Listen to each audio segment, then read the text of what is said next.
You never really notice how fragile peace is until someone decides to weaponize it. In Maple Grove, a quiet lakeside community lined with perfect lawns, white fences, and HOA-approved smiles, peace was everything. Rules kept the order. Fines kept people in line. And for most residents, that was just the cost of belonging. But for one woman, it became the reason she almost lost everything. Emma Carter moved to Maple Grove to start over. A modest lakeside cabin, a rescue dog named Milo, and dreams of calm after a difficult few years. She wasn't the kind of person who made waves. She believed in kindness, in quiet mornings with coffee on the porch, and in planting flowers where life had gone gray. She didn't know that one small decision, something as innocent as planting a few flower boxes along her porch, would set off a chain of events that would unravel the entire community's facade. Because behind every perfect neighborhood sign, there's always someone ready to remind you who's really in charge. And in Maple Grove, that person was Greg Thorne, the HOA president, the enforcer, the man who wore authority like a second skin. Neighbors called him organized. Others whispered words like obsessive. But Greg didn't care what anyone thought, as long as they followed his rules. He believed every blade of grass had a right height, every fence a precise shade, every homeowner a duty to obey. When Emma moved in, he smiled the way someone does when they're already scanning for flaws. He welcomed her with a handshake, a binder full of community regulations, and a polite warning. We take compliance seriously here. At first, Emma didn't think much of it. Every neighborhood had its rules, right? She paid her dues, trimmed her hedges, and smiled when Greg passed by. Life was simple, peaceful, exactly what she'd hoped for, until the letters started. It began with a polite notice, something about unapproved modifications to her property, then another more formal one, then fines.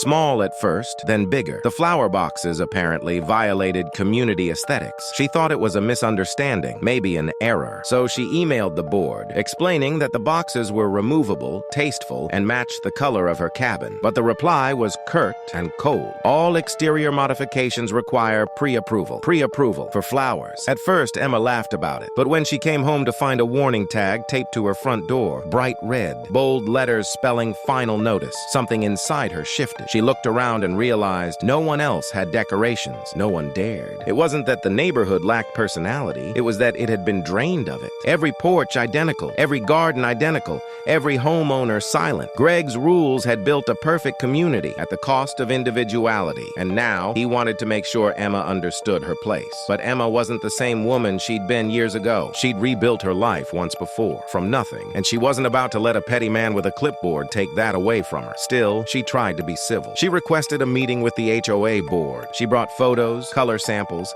even copies of the regulations to show her compliance. Greg barely looked at them. He just leaned back, smiled thinly, and said, "It's not about the flowers, Miss Carter. It's about following the process." That phrase stuck with her. Following the process. Something about it felt like a warning. Days later, her mailbox filled with new notices. Violations for unapproved lighting, improper waste container placement, even excessive dog noise. It didn't matter that Milo was quiet, or that her lights were the same as everyone else's. It was harassment, wrapped in official language. Neighbors began to avoid her. Conversations stopped when she walked by. Some looked guilty. Others looked scared. That's when Emma realized this wasn't about flowers anymore. This was about power. And Greg Thorne was using every inch of it to remind her that Maple Grove was his domain. Still, Emma didn't fight back. Not yet. She told herself it would pass, that if she stayed calm, it would blow over, but it didn't. One afternoon, she came home to find an envelope nailed to her porch post. A violation notice stapled over the wood, as if marking territory, and under the HOA letterhead, in Greg's own handwriting, were 3 words: "This is final." Something about the way the ink pressed into the paper told her this wasn't just about rules. It was personal now, and that's when the first real fear crept in. Because when power becomes personal, it stops being about the community. It becomes about control. That night, Emma sat at her kitchen table, staring at the notice under the dim light. Milo slept beside her feet, unaware of the storm building around them. She thought about all the people who'd lived here before her. How many had just paid the fines, given up, or sold their homes to escape? How many had been bullied into silence? And for the first time, she wondered if she'd made a terrible mistake moving here. But then she looked through the window at her flower boxes, tiny bursts bursts of color against the dark wood and felt something different. Not fear, not defeat, defiance. Because maybe those flowers weren't just decoration. Maybe they were a statement, a quiet refusal to surrender her peace to someone else's control. And that was the night Emma decided she wasn't backing down anymore. Not to Greg, not to the HOA, not to anyone who thought rules were more important than people. What she didn't know was how far Greg Thorne was willing to go to make her regret it. Because in the days to come, the HOA's obsession with control would cross a line no one thought possible. And by the time it was over, Maple Grove would never look the same again. Over the next few weeks, Maple Grove turned into something Emma barely recognized. The HOA's presence was everywhere, subtle yet suffocating. Anonymous notes appeared on her door. Please follow community guidelines. We all have to play by the rules. Sometimes written neatly, sometimes scribbled like a threat. Once, she even caught Greg standing on the sidewalk across from her cabin, clipboard in hand, watching her take out the trash. He didn't say anything, just wrote something down and walked away. That's when she realized this wasn't just harassment, it was surveillance. A few days later, she received a letter claiming she owed $1,200 in cumulative fines. Lighting violations, landscaping violations, unauthorized modifications, late fees. The total nearly equaled her monthly income. She knew she could pay it and make the problem disappear, but that wasn't the point anymore. If she gave in, he'd win, and he'd do it again to someone else. So instead, Emma started documenting everything. Every letter, every photo, every date, every time she saw Greg outside her home. At first, it felt paranoid, like she was overreacting. But the deeper she looked, the more she found. Her security camera, one she'd installed just for peace of mind, captured Greg walking up her porch at night. Sometimes to drop off letters, sometimes just standing there, staring at her door for a few seconds before leaving.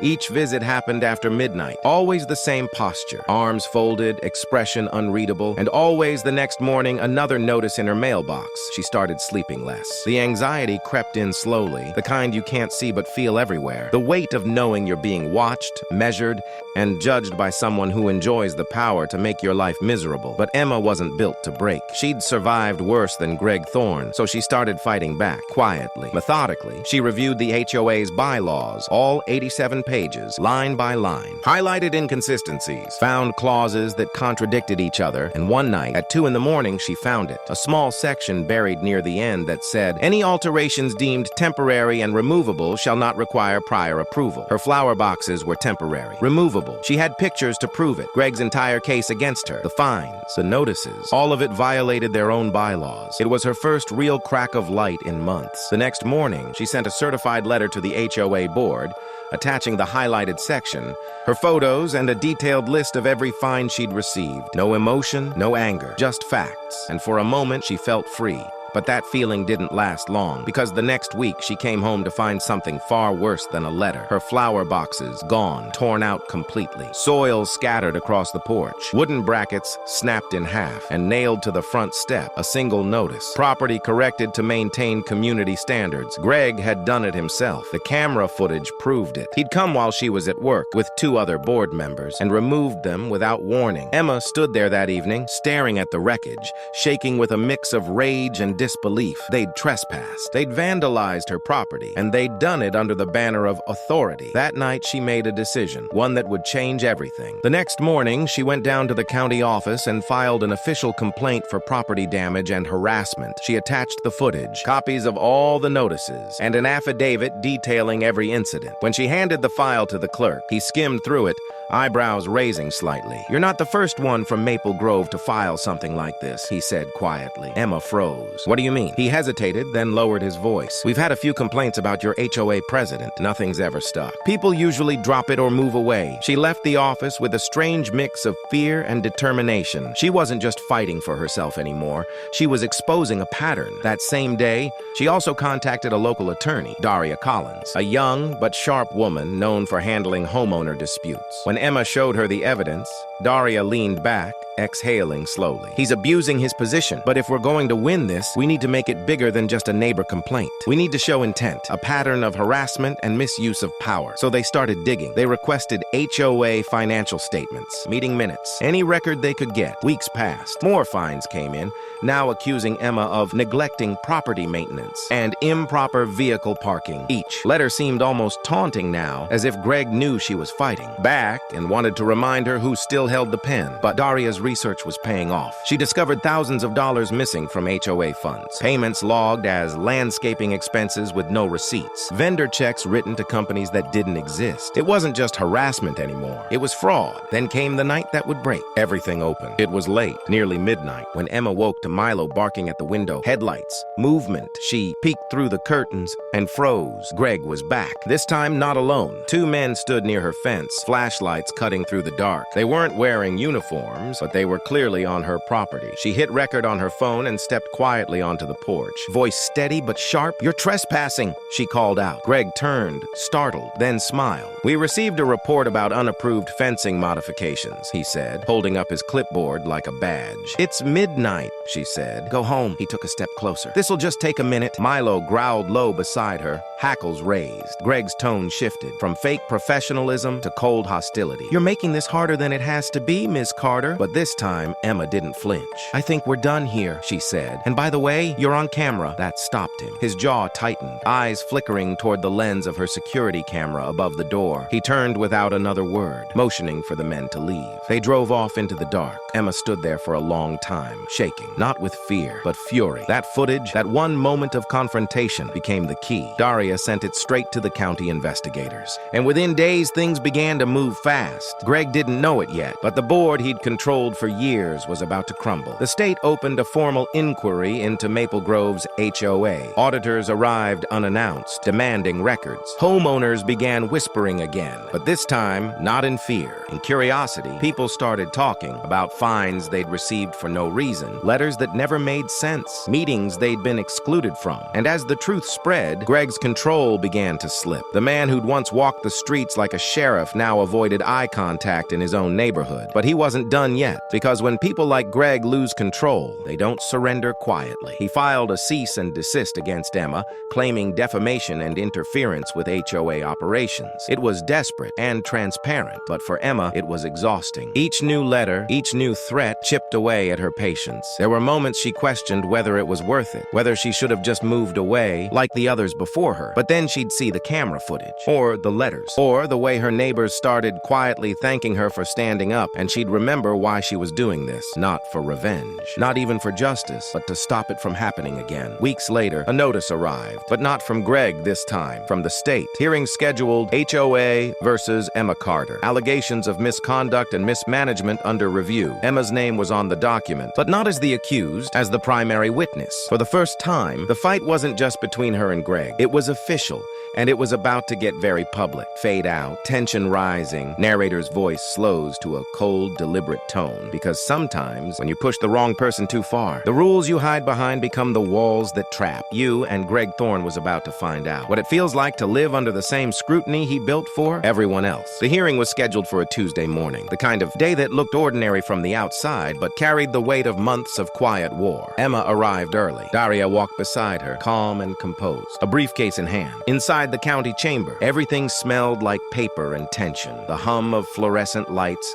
the shuffle of legal folders, the faint creak of old wooden chairs. Greg was already there, dark navy suit, polished shoes, arms folded, expression unreadable. He didn't look at Emma, not once, but she could feel the heat of his stare from across the room. Around him sat two other board members, both tense, both avoiding eye contact. For years, Greg had spoken for all of them, but now he looked alone. The investigator entered, a tall man with calm authority and a stack of documents under his arm. He took his seat, adjusted his glasses, and spoke in that neutral, careful tone officials use when they know every word might matter later. This hearing is to review allegations of misconduct, financial mismanagement, and harassment within the Maple Grove Homeowners Association, he began. And just like that, months of silence broke open. Daria presented first.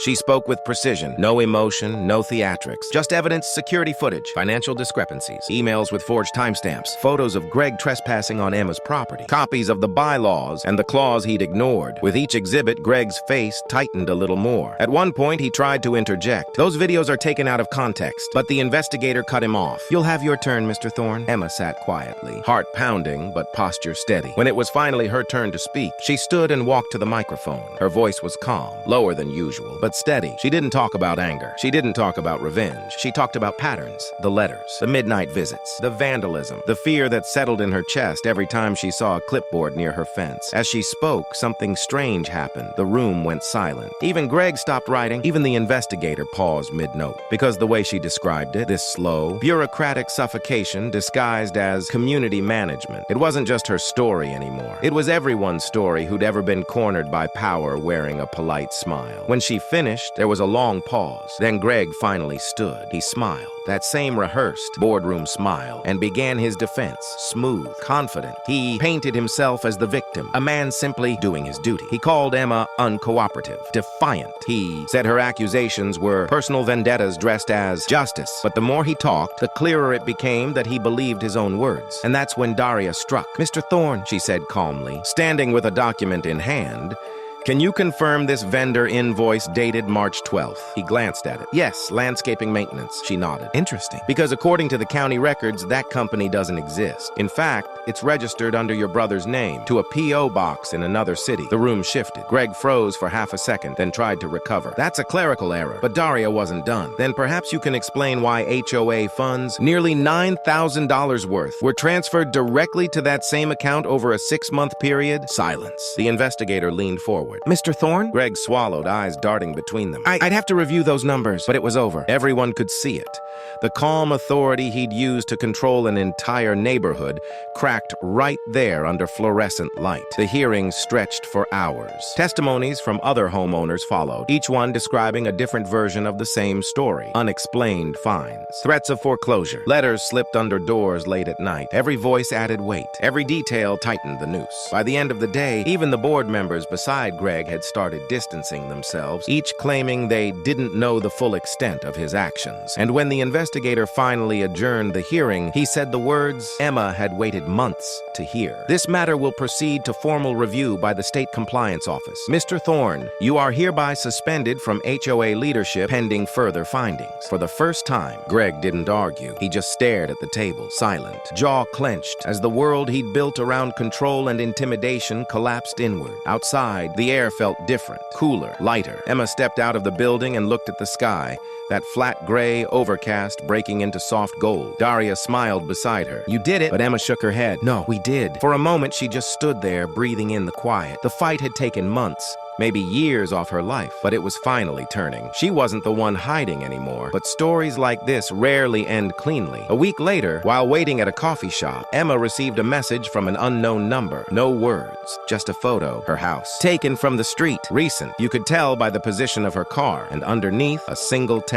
"You shouldn't have gone that far." She froze. Looked around the cafe. No one seemed out of place. Her pulse kicked up again. Was it Greg? Someone else from the board? Or just another attempt to scare her into silence? She forwarded it to Daria immediately, who advised her to file a report, and she did. But that night, when she returned home, she noticed something she hadn't before. Greg's house, just across the lake, was dark, curtains drawn. For sale sign out front, he was gone, moved out within days of the suspension. No goodbye, no explanation, just disappeared, leaving behind a trail of debt, missing funds, and frightened neighbors finally realizing how much power they'd given one man. Weeks passed. The neighborhood began to heal, slowly. The HOA board was restructured under state supervision. New elections, new policies, transparency requirements. Emma was even offered a position on the interim committee, but she declined. She didn't want power. She wanted peace. She rebuilt her flower boxes, this time sturdier, brighter. Neighbors started stopping by again. People who'd once avoided eye contact now smiled and waved. And one evening, while watering her garden, a small boy from down the street ran up with a note. It was from his mother, a simple thank you card. Inside, one sentence: "You reminded us that rules don't matter more than people." Emma stood there for a while, looking out at the quiet street, at the sunset glowing off the lake, at the wind moving gently through the trees, and for the first time in a long time, she felt something she hadn't felt since all of this began. Safety. Soft ambient score fades in, bittersweet, reflective. The thing about power is, it never starts as corruption. It starts as control. Control disguised as order. Order disguised as protection. But the line between protection and domination is razor thin, and in neighborhoods like Maple Grove, it only takes one person, one voice that refuses to bow, to expose that truth. Emma Carter didn't just win against an HOA. She reminded an entire community that silence isn't the same as peace. And sometimes, to make a neighborhood truly safe, you have to be willing to shake it first. The weeks following the hearing felt like waking from a long gray winter. For the first time in months, Emma woke without dread in her chest. The constant checking of her phone, the anxious glance toward the mailbox, it all began to fade. She no longer jumped at every creak of the gate or passing car. The air around Maple Grove felt lighter. People began stepping outside again. Neighbors who'd once whispered across fences now lingered in driveways, coffee cups in hand, talking openly about what had happened. The same community that had once looked away was finally facing the truth together. And slowly, something shifted. The HOA offices were cleaned out, every file reviewed. Auditors found more than anyone expected: hidden fees, unapproved charges, and false inspection reports stretching back years. Greg Thorne's name appeared again and again. The man who had run the neighborhood like his personal kingdom had left behind a paper trail thick with arrogance. Emma received a letter from the county a few weeks later. Greg was officially banned from serving on any homeowners board within the state for at least 10 years. There was also mention of potential criminal charges pending further review. She read the letter twice, then folded it neatly and tucked it into a drawer. That night, she sat by her window with a cup of tea, watching the reflection of the lake ripple under the moonlight. The water that once mirrored her fear now looked calm, open, free. She thought about how something so small, a few plants, a few letters, a few words of defiance, could uncover so much. There were still traces of him around Maple Grove, the freshly painted fences, the neat uniformity of every front lawn, the same sterile order he'd insisted upon. But now, those fences no longer symbolized control. They were reminders that beauty doesn't come from rules. It comes from people who care enough to stand for what's right. One Saturday morning, a group of neighbors showed up at her doorstep with paint buckets and brushes. They wanted to help repaint the community center, not because a rule book required it, but because they wanted to start over. Emma joined them, sleeves rolled up, laughter echoing through the air as sunlight poured through the trees. For the first time, the sound of community wasn't a meeting or a complaint, it was life. Later that afternoon, the new HOA president, a quiet, fair woman named Alicia, approached Emma as they cleaned up. "You know," she said softly, "if it weren't for you, none of us would have spoken up. You gave everyone permission to stop being afraid." Emma smiled, a little embarrassed. "I didn't do anything special." Alicia shook her head. "You did the hardest thing. You refused to stay silent." That night, as Emma closed her garden gate, she noticed the faint glow of porch lights reflecting off the lake, each one steady, warm, human. She thought about how power can twist people, how fear can silence entire streets, and how easily kindness can be mistaken for weakness. But she also knew something else, that no one can rule a neighborhood forever. Not when people decide to remember who they are. Months later, Greg's old house sold to a young couple with a baby on the way. They planted flowers in the front yard, bright yellow ones that bloomed toward Emma's property line. One afternoon, the wife stopped by to introduce herself. They talked for nearly an hour about the view, the lake, the trees, everything except the man who used to live there. It was as if the land itself had chosen to forget him. Life slowly found its rhythm again. Seasons changed. Children rode bikes through the cul-de-sac, and for the first time in a long time, laughter echoed down the sidewalks. Emma's garden grew wilder, fuller. She let it spill over the edges of the fence just a little, a quiet rebellion against the years of perfection Greg demanded, and no one complained. One evening, as she stood outside watching the sunset, a neighbor waved from across the street. "Looks good, Emma. Don't let the new board tell you otherwise." She laughed, shaking her head. They wouldn't dare. But deep down, she knew this story wasn't really about one woman versus an HOA. It was about every person who's ever been told to stay quiet. Every neighbor who's ever been made to feel small in their own home. Every community that forgot for a while that rules are supposed to serve people, not the other way around. The next morning, she walked down to the lake with her coffee. The surface was smooth as glass, the reflection perfect. Somewhere behind her, a lawnmower hummed, a sprinkler clicked, and children shouted in the distance. Normal life. The kind that no rule book could ever manufacture. Emma took a deep breath and smiled. Sometimes victory doesn't look like a courtroom or a confrontation. Sometimes it looks like peace. Quiet, steady, earned. And as the breeze rippled across the water, carrying the scent of fresh paint and blooming flowers, she realized that the real win wasn't just hers. It belonged to everyone who decided they'd had enough. Everyone who understood that fairness isn't given. It's defended. She turned back toward her house, sunlight glinting off her windows, and thought, this is what home is supposed to feel like.